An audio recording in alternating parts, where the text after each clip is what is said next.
Great. Well, hi everyone, and welcome to today's webinar. I think I'm pleased that you're all joining us, but I'm not entirely sure. So a little bit different today, where I'm going to be interviewed by a syndicate member, Phil King. So very much looking forward to that. I can see we've got lots and lots of people joining us, so I'm not entirely sure that's a good thing. But afternoon, everyone. Afternoon. Looking forward to this, Dan. More than me. Great. So I can see we've got lots of people joining us. So we've got about 50 people at the moment. So we'll wait a couple of minutes before we get going. I've just got an echo here, so let me just turn that off. Great. So just a reminder, if you're joining us for the first time, that at the bottom of your screen there is a Q&A button. So if you press that, you'll be able to type in any questions that you've got. And my interrogator, interviewer, Phil, he will be very happy to pass those on and ask any questions that you might want. Well, the messages are coming in already, Dan. Not even started, and the questions are coming in. You know, I've had a couple of people emailing me the last couple of days, and they've all referred to this as the grilling, which is a little bit of a worry. But I'm hoping you're going to be nice to me. Yeah, we'll be nice. No problem. No problem. No questions about West Brom. Well, yeah. So we've got 65 people with us at the moment, and if you're just joining us, don't forget you can type any Q&As into the button that's at the bottom of your screen. You might need to touch it just to get it working. A Q&A box will appear at the bottom of your screen. You can type in there any questions that you've got. And Phil King, who's going to be interviewing me, will put together some of those questions and forward them on to me. So we've got 70 people, crikey, 70 people, clearly not enough going on a Thursday afternoon, who have joined us, which is fantastic. So just before we get going, you'll notice that as I'm being interviewed, I haven't gone anywhere than at home today. So I'm not at a race course today. I am at home. And very much looking forward to hopefully answering some of your questions and queries and giving you a little bit of an insight into, I suppose, what I do both with the Racehorse Syndicates Association, but also Foxtrot Racing as well. Great, so it's just gone 5 o'clock, Phil. So perhaps we could start off by me asking the first question and just sort of asking you to introduce yourself first of all and tell us a little bit about your role within Foxtrot Racing. Yeah, thanks, Dan. Yeah, I mean, I've been involved in horse racing since I was a very young age. So I've always loved horse racing, and it was always an ambition of mine to be a shareholder or an owner of a horse. And I started with some friends, and one of them introduced me to yourself, and it was about 4 years ago. And I've now got 3 horses with Foxtrot. Mr. Cheyenne, unfortunately, he's injured. I think Jamie Snowden said to me, you always need 3 horses. One's injured, one's no good, and one's hopefully very good. So I've got the 3 horses with you. Maracuja, which we've been very fortunate with, has won a good race. And obviously my favourite, which was my first horse I ever got with Foxtrot, which was Hogan's Height, which we've had some great fun with. So, but they're the 3 I'm involved with anyway. But enough about me. It's now all questions for you. No one wants to hear me talking, so it's all they want to hear you, Dan. So really, first question I've got is: have you always been interested in horse racing? Well, first of all, Phil, can I just say a big thanks for doing this? You know, I really do appreciate you taking the time to come and interrogate me. No. But yeah, so in terms of horse racing, I think I'm very lucky. My dad was very much into sport, and when I was growing up, he took me to lots and lots of different sports events. I remember we went to the snooker at the Crucible. We would go to watch motorsport at Crook and all sorts of and all sorts of stuff. And you know, he was great. He really wanted to get me involved in lots of different sports, one of which, you know, we went horse racing, went to Catterick one day, and I loved it. So I'd say, yeah, I've always enjoyed horse racing, but I've not been obsessed with it. I think I've been probably pretty obsessed with sport. And that's probably very much down to the upbringing I had and really my dad's influence, I suppose. He was very keen, that I got into sport. I think he recognised the social benefits of it as well as the health benefits. And so I think I would say I've always been into sport, but I've, football and horse racing have probably been the two favourites. But I'm certainly not wasn't horse racing mad when I was growing up. Yeah, good. Yeah, I think a lot of Foxtrot members are really mad on sport. I think most people I've spoken to, it's not just horse racing. There's many sports they're interested in. So, but next question I've really got is how did you become the syndicate manager of Foxtrot Racing? Where, when, how did it all happen, basically? I was in something called the Club ROA, which was actually run by Betfair at the time. It was a young person's club for people aged sort of 18 to 35, so that they could get involved in ownership. The club was sort of administered by a chap called Tom Gittins, who also ran Foxtrot Racing at the time. I got to know Tom, well. The Club ROA had a trip to the Breeders' Cup, and we went off to Los Angeles for a few days with 5 or 6 of us that were members, and on that trip we got to know each other very well, and Tom and I think it would be fair to say, became good friends. On the flight home, he being a bit of a salesman, he suggested that I ought to join Foxtrot Racing. So I did, and I became a syndicate member with a syndicate that actually had 3 horses in training with Peter Winkworth in Surrey, which was only 5 minutes from where I live, so it worked very well. And that was sort of my first introduction to being involved in a syndicate. And then I think it's fair to say, Tom wouldn't mind me saying, I maybe pointed out 1 or 2 things to him that I thought could be done better. The horses were incredibly unsuccessful. I mean, I think if I remember, they were pretty useless. So one day I was in London in a pub, the Porterhouse in Covent Garden, having a strawberry beer. Tell you, those were the days. I don't know where those days have disappeared to. And the phone rang, and it was Tom.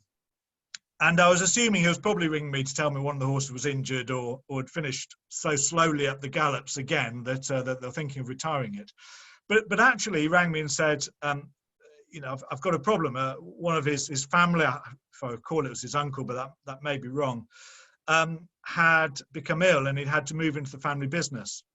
Well, syndicates aren't something easy to suddenly stop doing. And he asked me if I would take over the running of Foxtrot Racing, at least until the syndicates that he had at the moment were, sort of come to their natural end. And, I remember that phone call very well, and just thinking that this could be one of those calls that just might change my life. Yeah. And I jumped at the chance, and I said, absolutely, let's do it. And I think it would be a fun hobby and just be something fun, and what an experience to get in and learn about running syndicates and learn off him. So we met up, and he basically gave me a handover of everything he knew about running syndicates, and he was incredibly helpful. And I took over those syndicates that he was running, and that was back in 2009. So I've been doing Foxtrot just over 10 years now, and it was a brilliant introduction for me and a brilliant opportunity, and I'm so pleased I took it. Are you still in touch with him at all?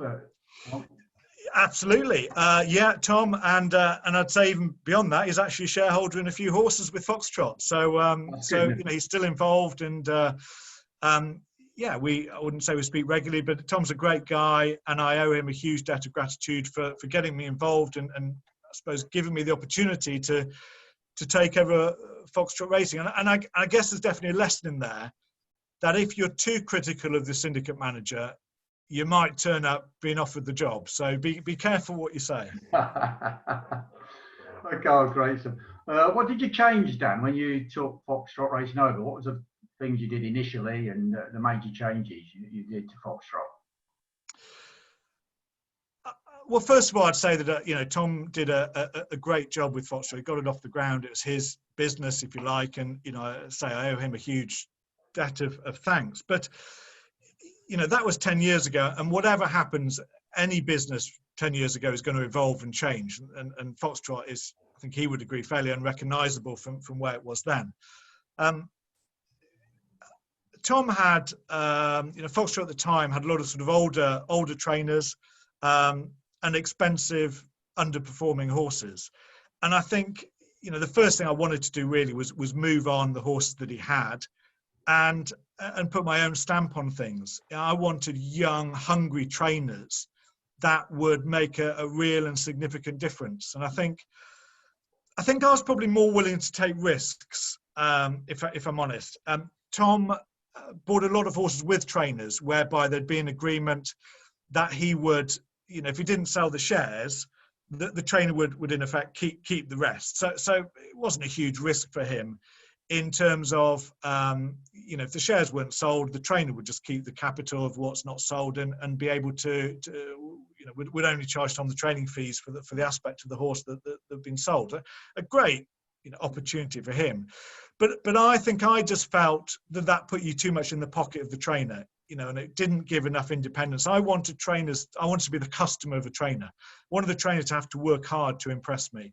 I wanted the trainer to feel that I was the customer and I could, call the shots a little bit in terms of demand a lot of them. And I didn't really feel that was the case before. It's probably all a bit friendly and cliquey, and that wasn't for me. So I took more of a risk, sourcing our own horses, putting them with trainers, and I think that was a good thing.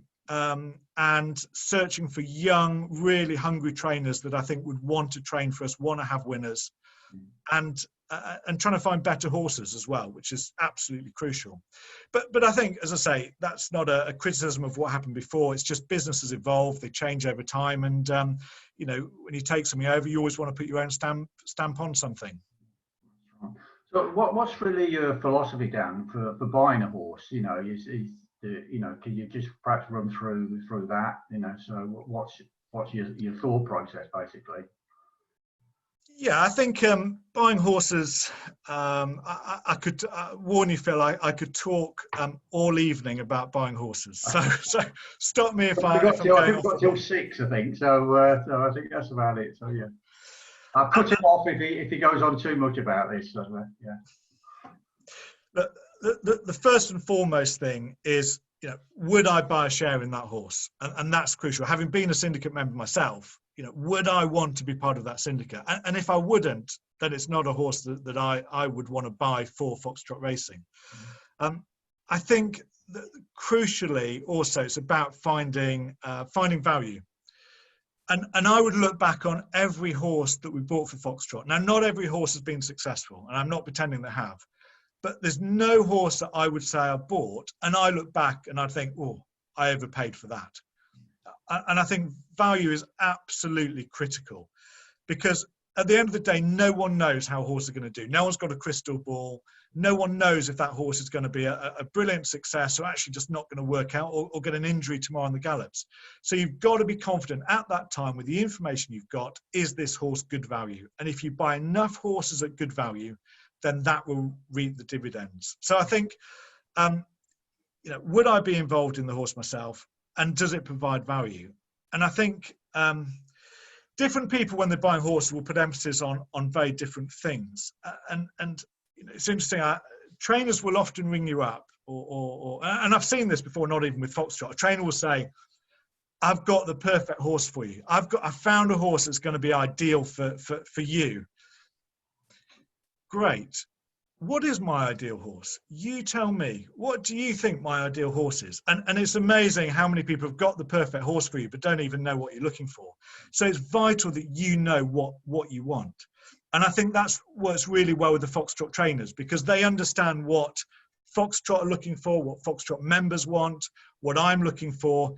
And so working with our trainers that we've got at the moment, is a successful strategy, because they understand what we're looking for.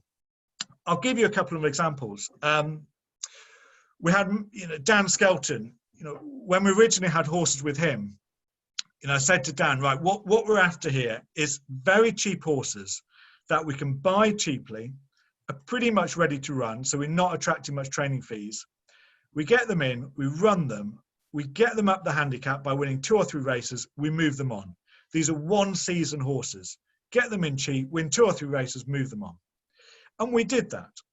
And, that was the objective. And then Dan came to me, just before we bought Maracuja, and said, I understand what you've asked me to find, but let's change that strategy. I want to now find your horse that's more long-term, that will take you to the top meetings. And we ended up buying Maracuja after that conversation.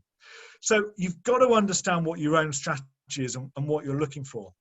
The median handicap rating of any horse, national hunt horse in Britain, is 117. So the median handicap rating of a horse is 117. Now, 117 to us is not a particularly good horse. We don't think that is reaching the Foxtrot standard. So we are looking for horses above average, at below average cost, that's going to stay healthy, and ideally along the way going to win some races. That's a pretty tough order.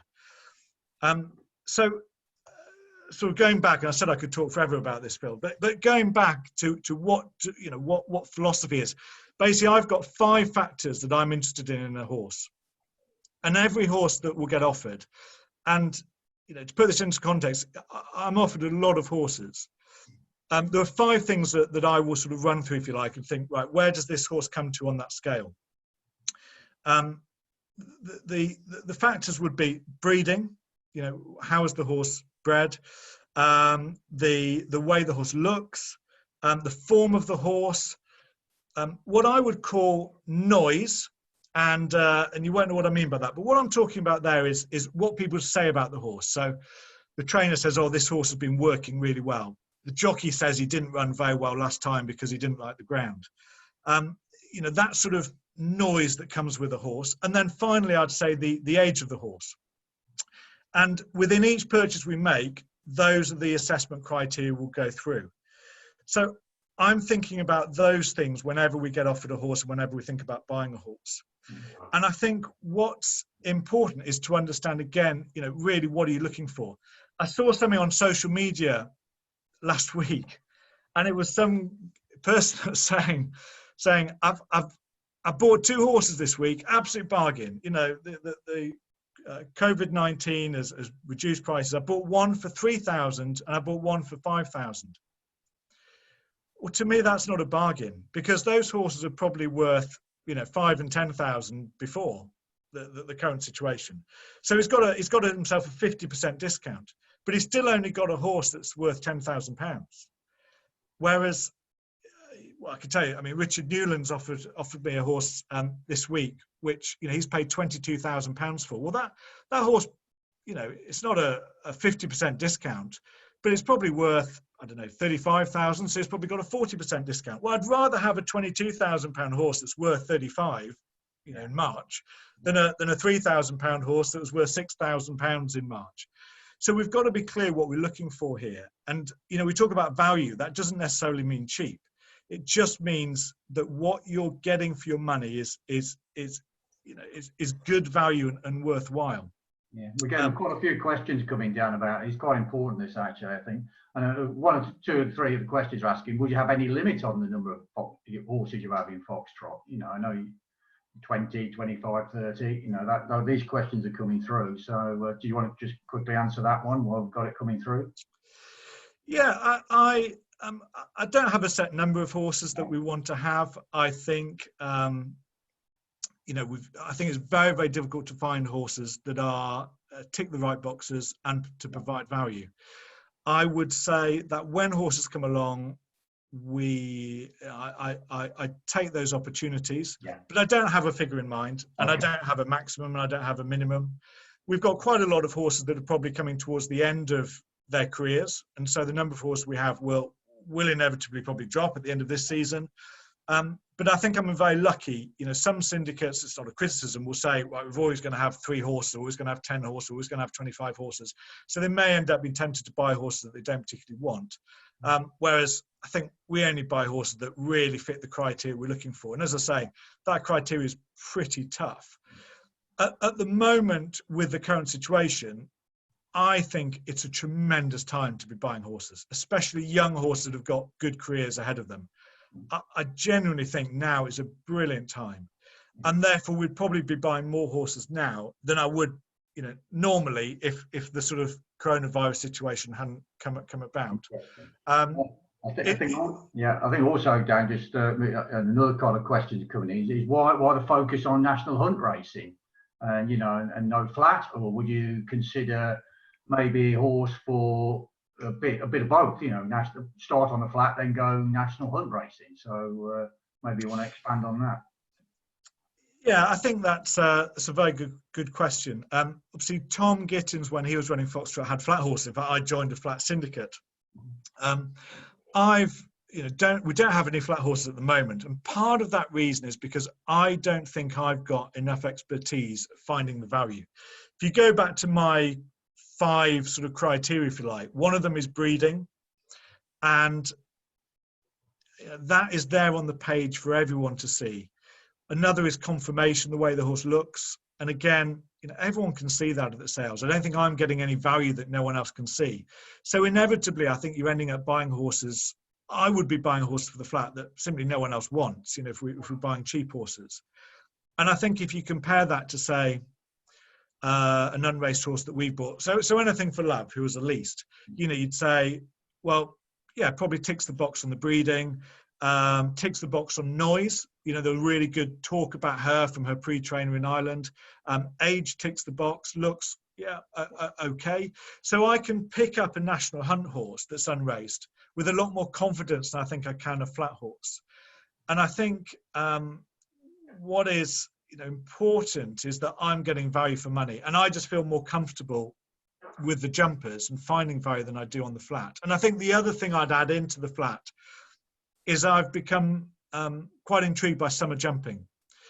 I think I think it's a great opportunity, especially for young horses, to run in the summer on good ground, small fields, and then they can have a break in the autumn, and they can always come back as a sort of second season novice in the spring. And I know it's a sort of process that Richard Newland has used with great effect, and I'm all for it. And I love summer jumping. I love going out, glass of Pimm's in the evening, nice sunny evening, and so I think the success we've had with summer jumpers and that strategy for young horses has meant really there's probably not a lot of room in there for flat horses as well. Yeah, good point. And has the type of horses you've bought changed over time? I think the expectations of syndicate members has probably increased. Isn't that true? Yeah. The average horse in Britain, the average national hunt horse in Britain, will win once every 2.5 seasons, and that's assuming that it stays fit and healthy. I mean, that's a phenomenal statistic, and we need to do better than that. So there is a huge amount of pressure to find these right horses. Let me just give you a stat about finance as well. The return of training fees for national hunt horses is 6 pence in the pound. I mean, that's frightening for the average horse. So if you take that over, add in your registration costs, your entry costs and racing costs as well, you're looking at the average return for a national hunt horse of 4 pence in the pound. Now, without singing our praises too much, we are way, way above that with all of our horses, even the ones that people say are unsuccessful. Then you look at, horses like Bone Romane that pretty much paid for itself, Quai de Lynn that's making a profit every year. You've got Hogan's Height again, he's made a profit last season. Maracuja's basically broken even. So we've got to find horses now that are way, way above performing what the average horse is. And yet we're spending less amount of money than the average. So has the type of horses changed? Yes, because we've had to become incredibly fussy. And it's interesting, we've increased the number of horses we've got, but actually I've certainly become a lot more fussy. I think the other thing that's interesting is it used to be, I think it's fair to say, Foxtrot used to be offered horses that, the trainer's thinking, I can't get rid of this horse to any owner. I'll give it to a syndicate. Let's email around lots of syndicates and see who'll take it. That's different now. People want to have Foxtrot in their yard. We're a very well-respected syndicate and people want to have us as an owner. And I think that's meant that we've been offered a lot better quality horses. And so I think we're in a position now whereby we can be much more choosy, much more picky. And the other thing I'd sort of throw in there is the biggest change probably is I want to have a variety of horses within Foxtrot. We can't just produce the same horse every time, you know, a 4-year-old to run in a bumper.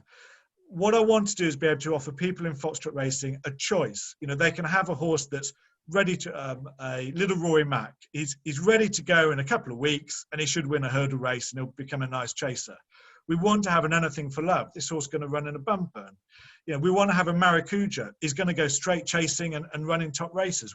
We need a variety, so that what I hope is that people that are in Foxtrot have a great experience. And rather than going and joining other syndicates to get a different experience with a different type of horse, they're saying Foxtrot can offer lots of different types of horses. So when I'm buying, it's not just about that value, about the will it win races, will it be a success, will it give us a lot of fun? It's also, is it different to what else we've got on offer? And I think that's something that naturally has changed as we've got more horses. Yeah, good, yeah.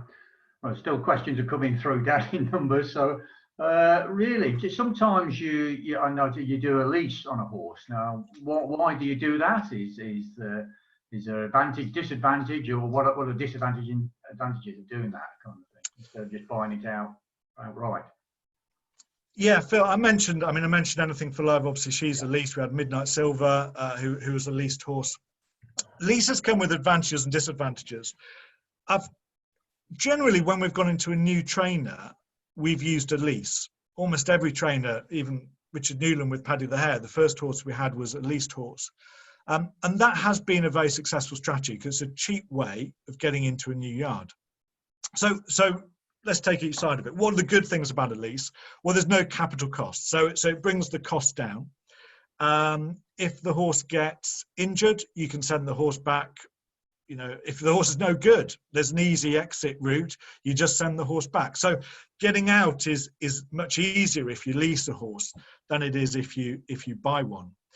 But it's not all good news. There's plenty of sort of negatives as well.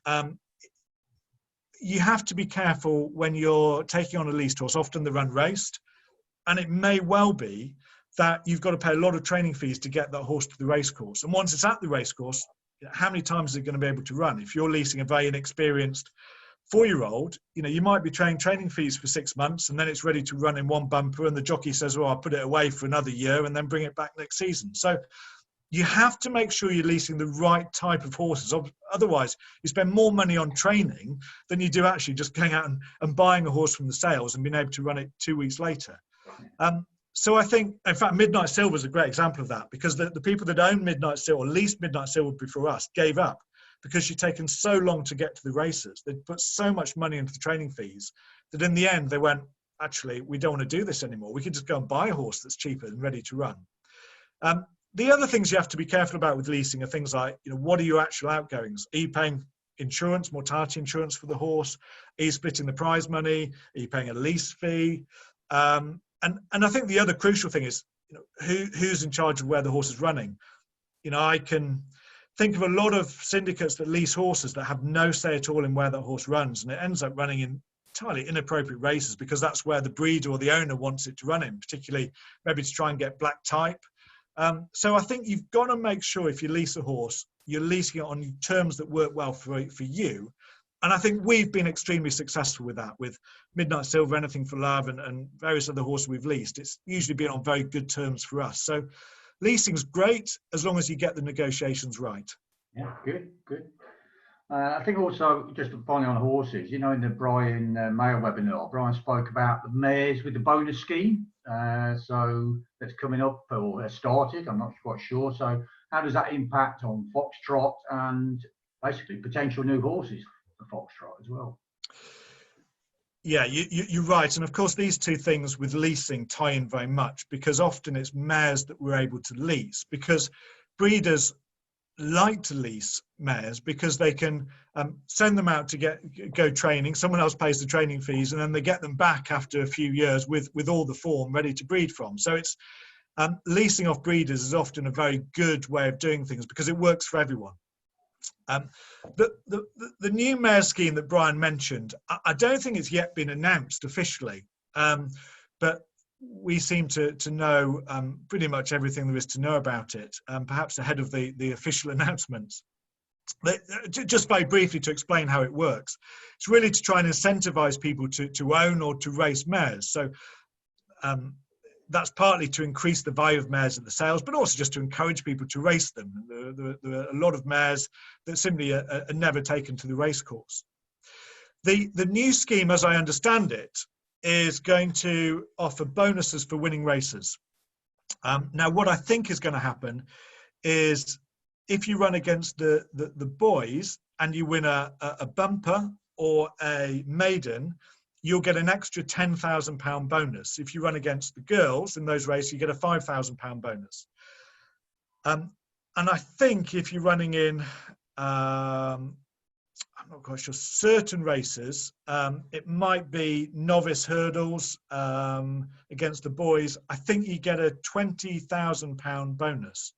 So and I think that's a £10,000 bonus in mares novice hurdles. I'm a little bit vague on it because partly it's not actually been announced yet. But anyway, significant bonuses for winning races, very significant against the boys, and still £10,000 bonus for winning a hurdle race in a mares only hurdle race. Those bonuses are going to have a significant impact. And therefore, from our perspective, there's definitely an opportunity to go and lease mares, specifically with the idea of running in these races. We'll certainly be targeting anything for love at those races next season. It makes absolutely no sense not to. The one key criteria is the horses have to be under 8 years old, which isn't a problem, but they also have to be British bred, because the scheme is about encouraging people to breed from British stallions. So again, there are criteria that we'll need to jump through, but I really do think there's an opportunity for us to lease horses or potentially buy, but keeping the cost down to lease, and run them in these races. And of course, it's not just about us as an owner; it's something we need to think about for our breeding syndicate as well, who have just had a foal, and hopefully, she'll be running in these races and earning the syndicate plenty of money by winning some of these bonuses as well. Good, great, lovely. So, right, just coming on to a different subject. Obviously, most of the syndicates, Dan, are generally about 20 people. I know you have the odd one or two difference, but are you looking at running, say, smaller syndicates with a number of people in? I know you sent an email out the other week about that, just for interest. So I just wondered what your views are on that going forward. Yeah, Phil, I did send an email around, partly because it's quite important for me to do a bit of market research, and that's all it was. I just wanted to understand what people were looking for. And any business, I think, needs to do some market research. And I just thought it'd be useful to get an idea of what people are wanting. There's no point in me getting a new horse and then selling it as a 20-share syndicate if everyone's thinking, oh, I'm going to wait for a 10-share one. So it was purely just to try and find out what sort of interest there is. And again, it comes back to what I was saying before. We need to have, within Foxtrot, I'd like to have different horses for different interests, but also different types of syndicates. So a smaller one where you perhaps get slightly more face-to-face contact with the trainer, more exclusive stable visits, maybe a little bit more exclusive. So I'm trying to think of different ways to appease, I suppose, everyone and broaden the number of people that could join Foxtrot. The question, I think, was, am I looking to run more of them? Yeah, possibly, but I'm not in any hurry. I think, the 20 model works well, and I think that is a nice number in terms of going racing, and I'm not going to go away from that. But, if the right horse comes along, then, yeah, I think we could look to offer a smaller syndicate for those that would like to get involved in that. Yeah, great, lovely. You mentioned the breeding syndicate. What's the kind of ideal timescale that's involved in that, and would you do more, basically? Well, it's been a great learning curve, it really has, and it's been something I've really enjoyed. And I think it's been particularly great to do it with Midnight Silver, who's a mare that, I think everyone in Foxtrot who was around when she was winning got attached to. And, I think if we were to answer your question, yeah, I would do another one if there's interest and demand, but I'd love to do it with a horse that we know rather than going to the sales and buying a mare. It would be great to do it with a mare that we've raced and then sort of retired and carried on with, because I think that gives you a natural affinity and relationship both with that mare and the offspring.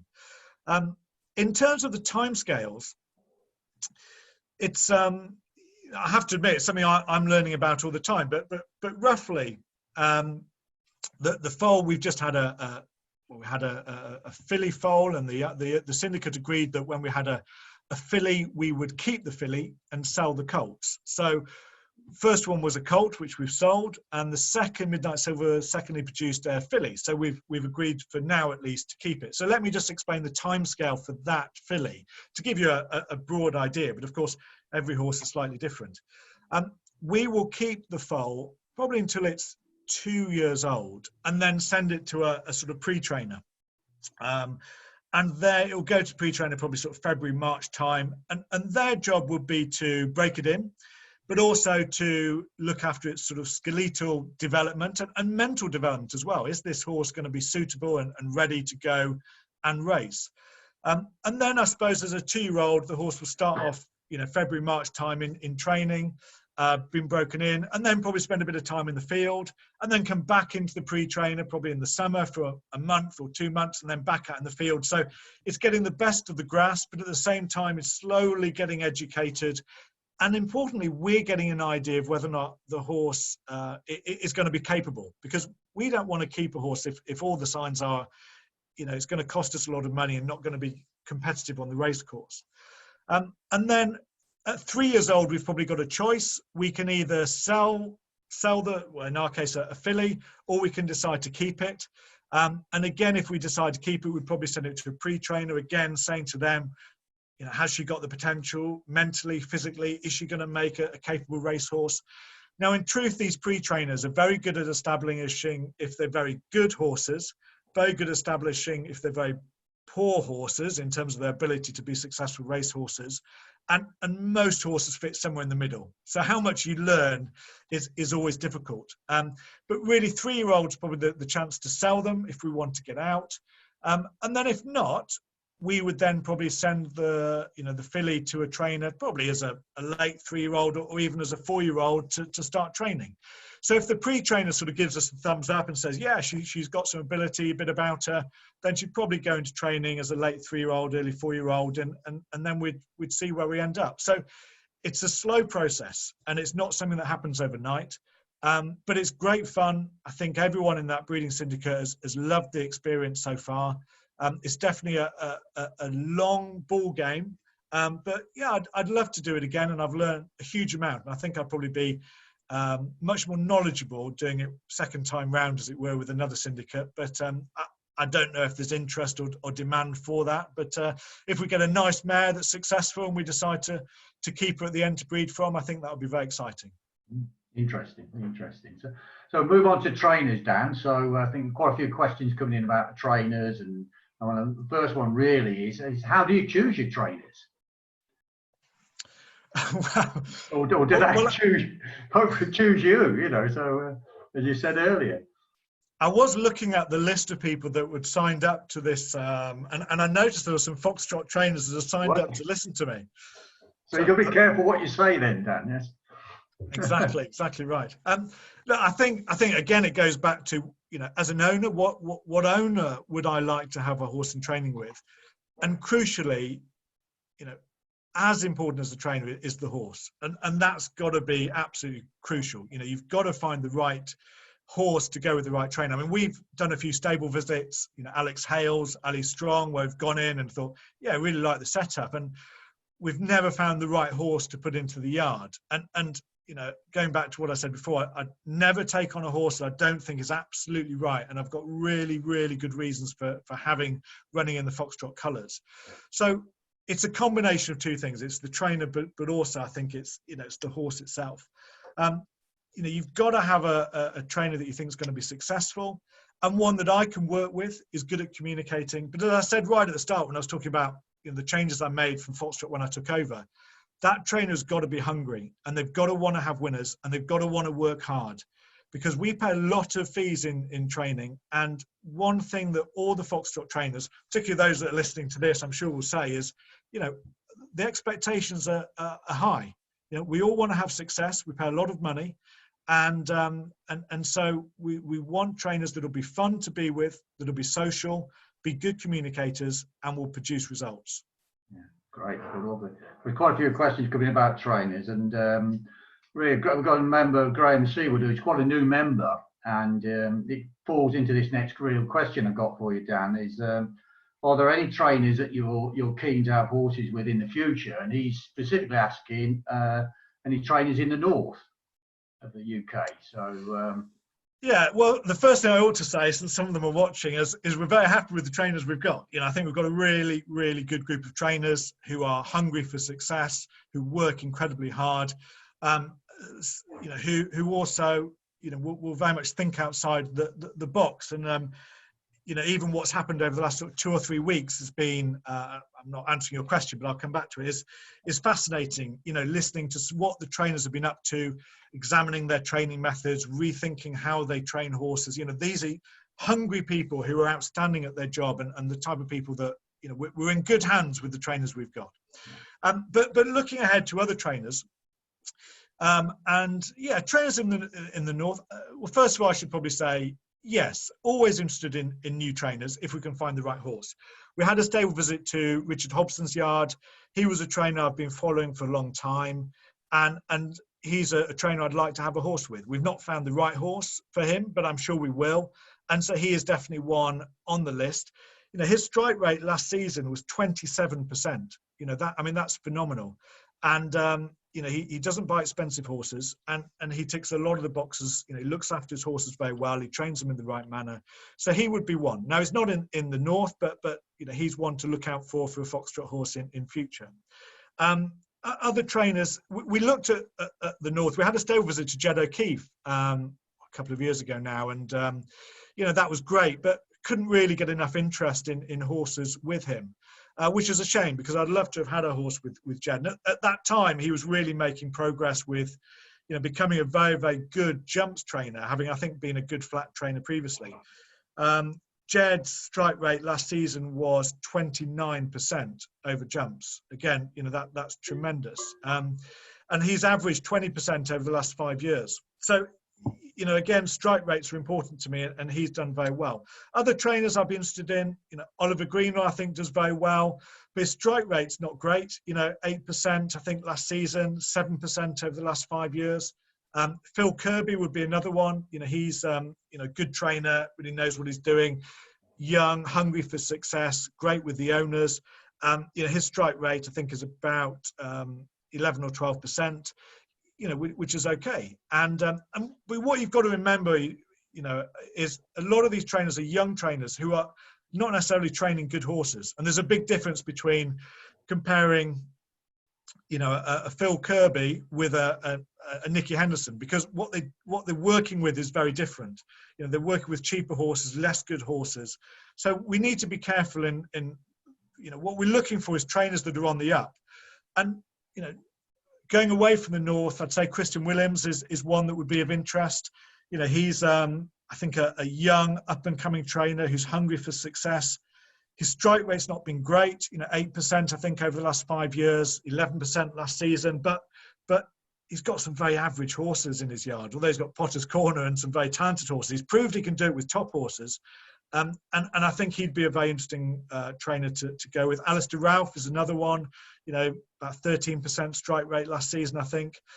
So, you know, lots of, I've gone on a bit there, but I think there are lots of trainers that I'm interested in, but I want hungry trainers who are on the up, who are improving, who are getting better, and we want to be part of that momentum with them. Yeah, that's great. I've had a few questions in about this, but I'm sure someone wants to know, it's your friend Ket wants to know your favourite trainer is, but you don't have to answer that, Dan, because there's a lot of them watching. So we'll move on to the next question, unless you want to, but I wouldn't answer it. You can tell him about that next time you see him. Yeah. Yeah, Ket, I'll let you know about that, since I'm sure I've got at least 2 Foxtrot trainers listening in. Yeah, no, so, we won't go. You know. So you get on there. Just about Foxtrot, Dan, for you, is it mainly a business or is it a hobby? You know, what's your view about Foxtrot? Yeah, well, it's a business. There's no hiding that. It's how my family, how I generate an income for my family, and it's very important to me as a business. I would say on top of that, it's a very high risk business, and not one I'd strongly recommend. We're buying horses. Richard Newland's horse. Richard Newland's offered me a horse this week, which looks tremendous. It's going to cost me £22,000 to buy that horse, and then I've got to be confident that I'm going to syndicate it, and then I've got to pay the training fees for any shares that I don't syndicate. So it's very high risk, and of course, I'm not making money on the buying and selling of horses, which most syndicates do. And so I'd say that it's a very high risk business that my wife probably has a lot of sleepless nights over. Having said all of that, and about it being a business, which it is, it's also, it's something I love doing, and I wouldn't do if I didn't love it, because although it's great to go racing and we're talking about all the fun things within this webinar, I've also spent, 8 hours already today doing accounts, doing VAT returns, doing registrations with Weatherby's. There's some pretty sad and unpleasant jobs involved. And the other crucial thing I'd say is, as owners, we get frustrated about 24-hour declarations, but as a syndicate manager, it changes your life. I don't want to go on holiday abroad where I don't have Wi-Fi because I can't get the declaration information in, or I can't send out the emails. Every holiday we spend time with me sat on the laptop doing work because he can't get away from it. These horses are running any time at all. So it's a lifestyle, I would say. In truth, it's not a business, it's not a hobby. I'd say it's a lifestyle. Right. So what do you enjoy most about Foxtrot? Well, it's a very simple answer to that, Phil. I enjoy, I've said there are good and bad things about it, but the thing I love about Foxtrot is the people. I love, the people within Foxtrot are genuinely fantastic. And I'm very lucky. And I think part of that is because most people have joined Foxtrot through a recommendation. You yourself said that earlier. Yeah. And that naturally means you get very similar type of people involved. And so we have great people that are incredibly helpful and supportive to me individually, to each other, and I think that creates a real camaraderie, and and I love that side of things. Of course, I love winning, and we've been very lucky with having plenty of winners, but we can't win all the time. But I would say that being involved with the people in Foxtrot is just brilliant, absolutely fantastic. Well, the other side to that question is, what do you enjoy least about Foxtrot? Well, I could give you a lot. I've probably already mentioned a few things with my VAT returns and doing the partnership accounts and so on. But I think, putting those aside, I think the one thing I probably don't enjoy is I do feel pressure, and I probably enjoy that, but I'm well aware that I'm recommending horses to people who are then spending money following my recommendations. And I don't enjoy that side of it, in terms of, if the horses don't win or they don't perform as we hoped, then I feel, a huge amount of pressure. And that's something that I would say I don't enjoy about it. Of course, when it works out and the horses like Von Romane, we say, well, it might win a summer juvenile hurdle and it goes on to do a lot better. That's brilliant. But the relief when horses do well, that is huge for me. And I don't missell anything. If I really believe this horse is going to win, I'll say it, and I'll say, this is a nice horse, let's get involved in that. And I think people trust me in that.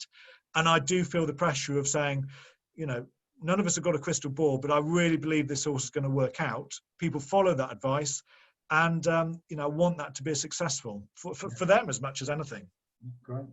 Yeah, just another question we've had come in, Dan, is just a quick one, is when you get a new horse and a new syndicate, do you offer it to everyone new, try and get new members or existing members? How quickly, what's your kind of like plan? Do you offer it to everyone, and as soon as the shares are gone, that's it? Yeah, well, I've got in a bit of trouble, I think, the last few times, because these horses have sold out so quickly, and I've been incredibly lucky. I think it's fair to say the last 3 horses we've had have all sold out within 24 hours, which is absolutely incredible. So I'm very, very lucky in that regard. I hope that continues. I hope it shows we're getting the right horses on board. And I hope it shows that people are enjoying spending their money with Foxtrot racing. So yeah, so far that strategy has worked very well, and let's hope people continue to support what we're trying to do. Very good, brilliant. Just moving on to another subject. Obviously, you're chairman of the Racehorse Syndicates Association. So how did that come about, basically? Good question. So when I took over Foxtrot Racing, there was an association called the RSACA, Racing Syndicates and Clubs Association. That was made up of 12 different members. They were syndicators, if you like, who felt it would be important to come together and run an association which really represented their views. When I took over Foxtrot, therefore, I went along to their sort of AGM and representing Foxtrot, because Foxtrot was a member. Tom had already signed Foxtrot up to it. The association was, frankly, something pretty farcical. And I stood up at one of the AGMs and said that, and said, you know, I'm here because my predecessor in Foxtrot had joined us. Frankly, I think what we're doing is a complete waste of time. And I sort of expected to be thrown out, to be honest. But instead, I got a round of applause from everyone and said, oh, thank goodness someone's had the bottle to actually say it. The association was set up by Tony Hill, who runs the Elite Racing Club. And, you know, frankly, it was a platform for you know, an opportunity, I think, for certain members to put forward their views to the BHA, pretending that they were the views of syndicates across Britain, and it wasn't. It was their own views, and they were putting those views forward for their own benefit. And I said as much. There was a committee that was set up that never met. It was a puppet committee. So the secretary at the time sent a letter to all the members, 12 members, basically saying, you know, Dan Abraham gave a terrible speech at the AGM. Can you just sign this form to confirm that you think he ought to be expelled and I ought to be reinstated as the, you know, ought to be re-elected as a secretary? Well, not one person signed that form and sent it back. So there was an election for a brand new committee. I was asked to stand as chairman. I didn't want to stand unopposed. So I asked asked someone else, and Mark Pittman, who was time a trainer, obviously a successful jockey, said he would stand, and we both stood for election as chairman of the RSACA. I won the election and therefore set about recreating the association the way I thought it should be done. Talk about making a complaint and ending up with the job. We rebranded it the RSA, the Racehorse Syndicates Association, because it just rolls off the tongue a little bit easier. We have an active committee that meets 4 times a year. And we've gone, I'm not blowing my own trumpet here, this is just the association itself evolving, but we've gone from having, you know, 12 members when I started off to having nearly 70 now. We now represent nearly 10,000 owners and, you know, nearly 700 horses. So it's now a huge, you know, association, and I'm, you know, feel very honoured to still be its chairman. Great, lovely, lovely. On racing in general, Dan, what kind of changes would you like to see in racing going forward? Well, I'll give you a list, shall I? It's a long list, is this? Very long list, is it? I think there's 10 minutes left, so. I think there's a real danger when you talk about changes. That you talk about changes about things you don't really know about.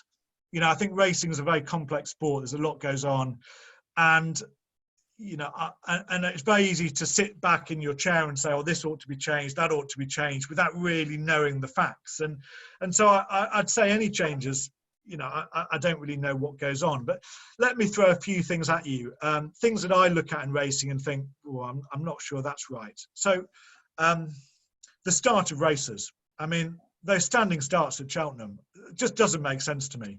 So I'd throw that in straight away. Now, there may be better ways of doing it, there may not be, but that just doesn't look right to me. So I'd throw that in. I'd throw in the cost of registrations. You know, in the partnership accounts, you'll always see a sort of BHA registration costs. Those are far too high. You know, the BHA ought to be encouraging people into ownership, and they're trying to increase prize money, yet at the same time, they're charging, you know, up to like £1,000 a year for registrations and so on.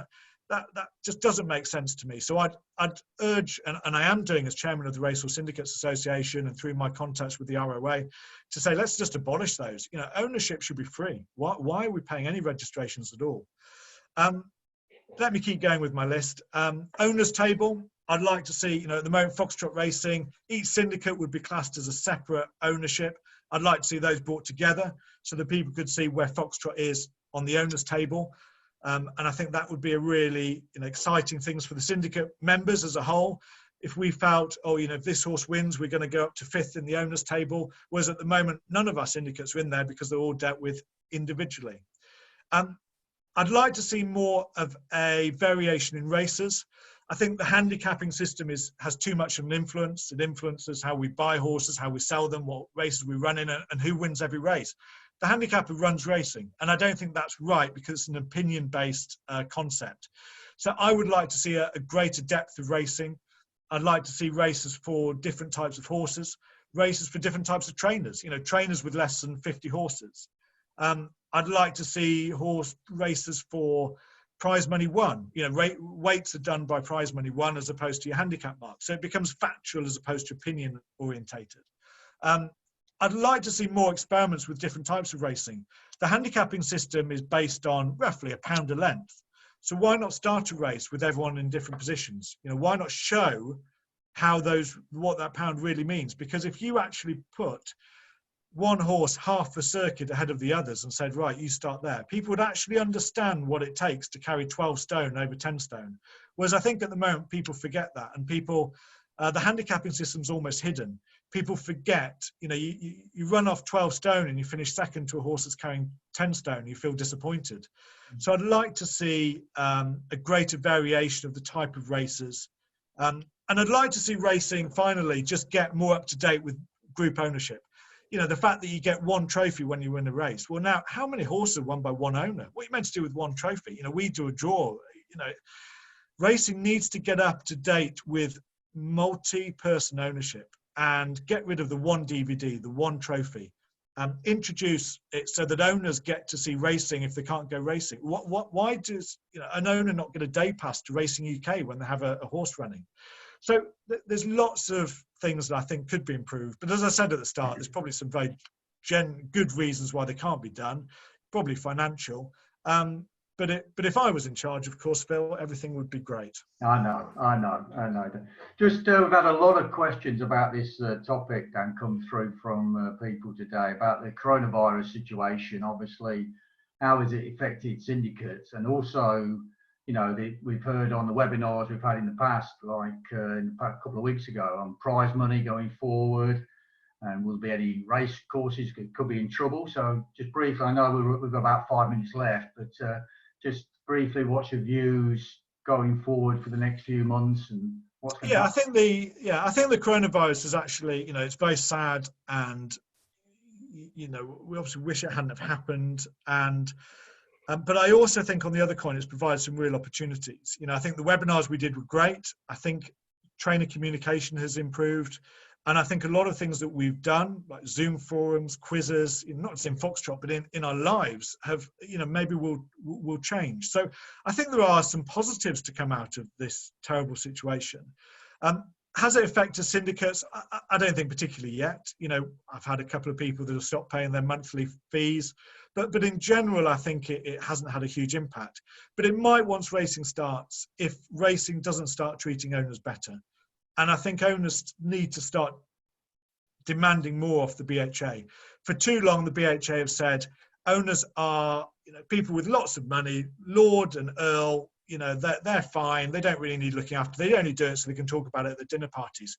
That's changed. Owners are no longer those people. And the BHA now needs to actively look after owners. And I think once racing resumes, things like I mentioned before, giving owners access to their races on TV, producing virtual race cards and emailing them out to syndicate managers to pass on to owners are obvious things that need to be done and should hopefully be done in future forever. So I hope that the current situation will have a positive long-term knock-on effect on the way owners are treated. Right, lovely. Okay. Well, we've got a couple of minutes left, so I've got a few questions I've written down here from people coming through, Dan. I was going to ask you about your football commitments, but I think that might go on for another 10 minutes, I think, on there. So, but really, just one for someone's asking, other syndicates are advertising charge for VAT, but Foxtrot doesn't. So, can you explain why you don't do that? Yes, I can. So all our syndicates are registered for VAT. However, subscriptions are not subject to VAT. So when you pay your subscriptions into the pot, there's no VAT on it. What you mentioned other syndicates will charge VAT. What they're doing is they are buying a horse, asking you to pay the VAT on it, and then saying in 3 months' time, once we've got that VAT back, we'll give it back to you. The way I do it is I just pay the VAT myself and I claim back the VAT. So I don't ask for it off anyone. It just means I'm out of cash flow for a while, but I'm going to get the money back. So rather than asking for the money and giving it back after 3 months, I just don't ask for it. So all the accounts are done without VAT. We reclaim the VAT that we pay on training fees. So in effect, all I'm doing is just helping syndicate members by not asking them to pay VAT towards capital purchase. I pay it and then I reclaim it myself. But all subscriptions should be VAT free anyway. So when you're paying for the training and so on, as a syndicate member, you should never be charged VAT. Okay, great. Just perhaps 2 more questions before we finish. First one is about badges. Quite a few people mentioned badges. You always seem to manage to get badges down for most people, everyone, every time the horse runs. So, how do you do this? Well, yeah, funny enough, I had another syndicate manager rang me up this morning and asked me the same question. Yeah. Look, I think we're very lucky. I've got very good connections with race courses. I think we are very well respected by race courses. We behave very well when we go racing. We go about things in the right way, and I think, frankly, I ask for badges in the right way. I don't try and sneak people into the race course. I don't try and use other people's badges. I'm open, I'm upfront with race course. I say, look, this is my situation. This is how many badges I need. It'll be really helpful if you can provide them. And I will ensure that everyone's well looked after, has a great day. And, I think race courses accept that. And I think if you treat people well, they tend to treat you well back. And, there's no magic to it. I just think being polite and upfront, race courses have generally, well, in fact, always have been very, very helpful. Great. And really, the final question I've got for you is, what's your favourite Foxtrot memory to finish with? And that's going to be hard. Yeah. Well, there's a lot, aren't there? I don't think I've got one. So let me just have a think here. I think there's having a winner at Catterick, funny enough, would definitely be one consideration because, it's the first race course my dad took me to.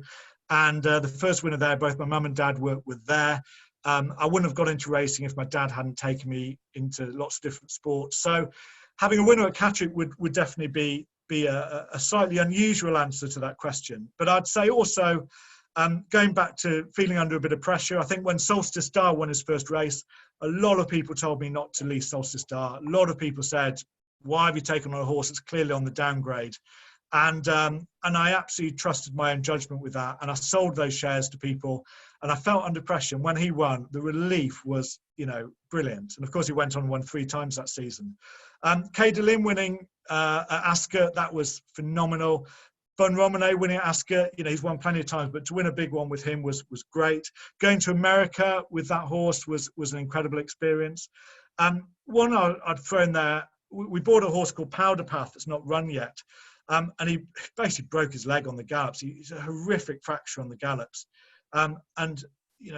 For weeks, I just thought he was going to die. I thought he was going to be put down. And Richard Newland, who trains, sent me a video of him sort of trotting. And I think that was one of the best moments I've ever had, to see that horse alive and well, having frankly come within probably literally a millimetre of dying.